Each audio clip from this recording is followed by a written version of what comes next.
आदाब, आप सब लोग स्ट्रेट टाइम्स देख रहे हैं। एक बहू ने फ्राइंग पैन से पीट पीट कर अपनी सास की हत्या कर दी।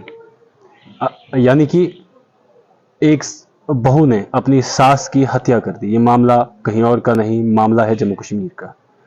हालांकि फ्राइंग पैन जो होता है ये हमें किचन में यूज होता है, मगर ये जो इसकी बहू थी, इसने अपनी ही सास को उससे पीट पीट कर उसकी हत्या कर दी।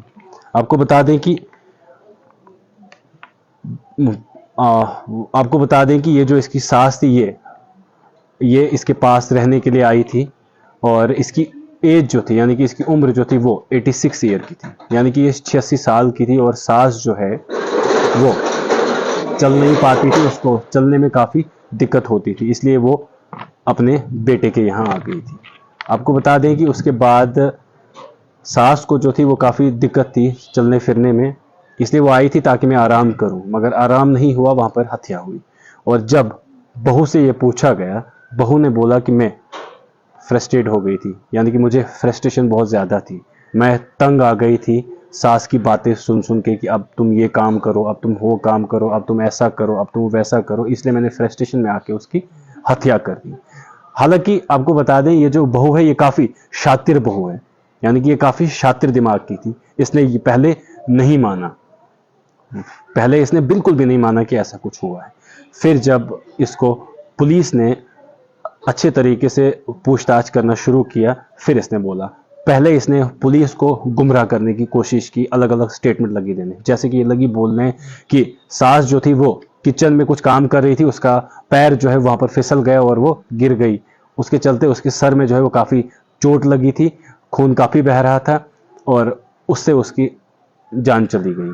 हालांकि उसने क्या किया कि उसने जब अपनी सास को मार दिया, उसने आसपास जो हमसाई होते हैं, पड़ोसी होते हैं, उनको बुलाया, उनको बताया कि मेरी सास जो है वो किचन में गिर गई, इसके सर में जो है वो काफ़ी चोट लगी है, तो घर पे कोई भी नहीं है, खून काफ़ी बह रहा है। उन्होंने उसी वक्त हॉस्पिटल फ़ोन किया और उसके बाद यानी कि इसकी सास थी उसको हॉस्पिटल लिया गया। जब इसका पोस्टमार्टम हुआ तो वहाँ पर डॉक्टर ने कहा कि ये इसकी जान जो है ये फिसलने से नहीं गई है, इसका कारण कोई और है।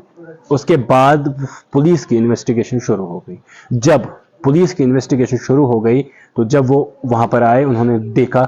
हालांकि आपको इसके साथ ये भी बता दें, इसका जो पति था, यानी कि इस माँ का जो बेटा था, उसने ये कहा था कि मुझे अपनी बीवी पे पहले ही शक था, इसीलिए उसने मतलब जो भी उसका घर था उसमें उसने हर जगह सीसीटीवी कैमरास जो है वो लगा के रखे थे ताकि वो इसकी हरकतों को देख सके।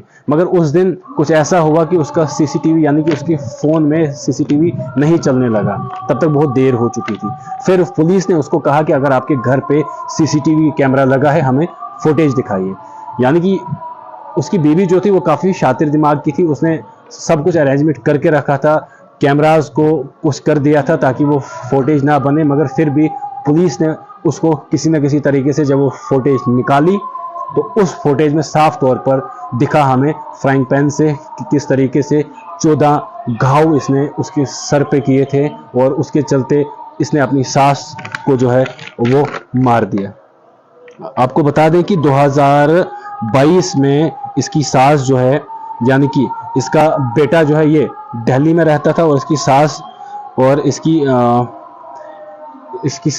सास यानी कि बेटे की जो माँ है, इसने उसको अपने पास लाया 2022 में। 2022 से लेकर 2023 तक सब जो है अच्छा चलने लगा, सब जो है बिल्कुल ठीक चलने लगा। उसके बाद 2023 तक, उसके बाद बहू ने उसकी जो है वो खिदमत अच्छे से करती थी, हर कुछ बात जो है वो मानती थी। आपको बता दें कि बेटे का नाम सुरजीत है और बेटा जो है वो साउथ दिल्ली में रहता था।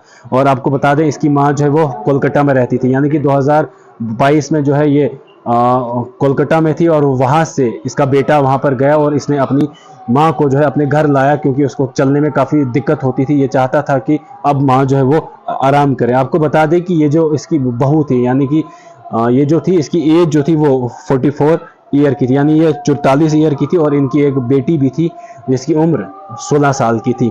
बहू ने साफ तौर पर बताया कि मैं अपनी सास की खिदमत कर करके थक गई हूँ, परेशान हो गई, अब मुझसे नहीं होता है, मेरी अपनी बेटी है 16 साल की, मैं उसको नहीं देख पाती हूँ, मैं थक गई हूँ। इसने ये सब कहा था अपने हस्बैंड से, यानी कि अपने पति से। इसके पति ने उसको ये कहा था कि देखो ये मेरी माँ है, मेरा इसके सिवा कोई भी नहीं है, मेरा अगर है तो मेरी सिर्फ ये माँ है, मेरे लिए मेरी माँ का जो है वो ख्याल रखो। उसके बावजूद भी जब इसकी पत्नी ने इसको भी बताया, जब कुछ नहीं हुआ, उसके बाद जो है फ्रस्ट्रेशन में आकर इसने इसकी हत्या कर दी। आपको बता दें कि पोस्टमार्टम में भी साफ तौर पर यह साबित हुआ कि ये फिसलने से मौत नहीं हुई है, इसको जो है वो मार दिया गया। उसके बाद इन्वेस्टिगेशन जब चली, इसने फिर सब जो है वो कह दिया। उसके बाद जब पुलिस ने इसकी 16 साल की बेटी से भी पूछा, उसने कहा हाँ मामा और दादी के बीच में झगड़ा हो रहा था, मगर उसके बाद में स्कूल चली गई, फिर मुझे नहीं पता है ये क्या हो गया। आपने अक्सर ये किस्से जो है वो सुने होंगे कि दहेज के मसले में ये कुछ हो गया, या ससुराल वाले जो है वो तंग कर रहे हैं, उसके लिए कोर्ट है, उसके लिए अदालत है, वो वहां पर फैसला सुनाते हैं, वो किसी न किसी मसले का हल हो ही जाता है। मगर ये एक ऐसी वारदात सामने आई कि एक सास एक बहू, यानी कि एक लौते बेटे की जो है वो पत्नी थी, उसने ही उसकी माँ का जो है वो कत्ल कर दिया। बार बार जो है बेटा ये कहता रहा कि मेरी एक ही माँ है, मेरा इसके अलावा कोई नहीं है इस दुनिया में, मैंने इसीलिए अपनी माँ को जो है वो कोलकाता से दिल्ली लाया हूँ ताकि इसकी जो है खिदमत कर सको। मगर उसके बाद भी इसने जो है फ्राइंग पैन से उसकी 14 घाव सर पे करके बहुत बुरी तरीके से इसकी हत्या कर दी। और आप मुझे बताइए, इस तरीके से अगर हम माशरे की बात करें तो किस तरीके का मैसेज जाता है? क्या जो हमारा यंग यूथ है, आगे उनकी भी शादियां होनी है, वो इस चीज़ को किस तरीके से देखेंगे? ऐसी ऐसी वारदातें भी जो हैं अब हमारे सामने आ रही हैं, ये नहीं आनी चाहिए थी, ये काफ़ी गलत है। बहरहाल आपको बता दें कि सास की एज जो थी वो 86 ईयर की थी, बहू की एज जो थी वो 44 ईयर थी, इनकी एक बेटी थी उसकी एज जो थी वो 16 ईयर थी, और इसके हस्बैंड का नाम जो था वो सुरजीत था, और इसकी माँ जो है वो कोलकाता में रहती थी और सुरजीत जो है वो दिल्ली में रहता था। और सुरजीत वहां पर गया और इसने अपनी माँ को कोलकाता लाया। इसको चलने में काफ़ी दिक्कत होती थी और उसके चलते ये एक ही जगह पे थी। इसने सोचा कि क्यों ना मैं इसको घर लाऊं अपने, वहां पर मेरी बीबी इसकी अच्छे से खिदमत करेगी। मगर वो खिदमत नहीं हुई, बहुत बुरे तरीके से जो है इसकी हत्या कर दी। जो चीज़ हमें किचन में यूज़ करने को लगती है, जिसको हम फ्राइंग पैन कहते हैं, जिसमें हम कोई चीज़ अगर फ्राई करनी होगी वगैरह करनी होगी उसमें हम करते हैं, उसी से इसकी हत्या कर दी। ये पूरा मामला है, ये चीज़ें नहीं होनी चाहिए। इसमें जो है गलत मैसेज जाता है, जो हमारा बाकी माशरा है जिसमें हमारे बाकी हस्बैंड और वाइफ रहते हैं, ऐसा नहीं होना चाहिए था। ये खबर आपके साथ इंतहाई बहुत ज़रूरी थी आपके साथ साझा करना। आपकी राय भी हमारे लिए बहुत ही महत्वपूर्ण रखती है। आपकी राय क्या होगी वो आप हमारे कमेंट सेक्शन में ज़रूर दीजिएगा। फिलहाल के लिए इतना ही, देखते रहे स्ट्रेट टाइम्स।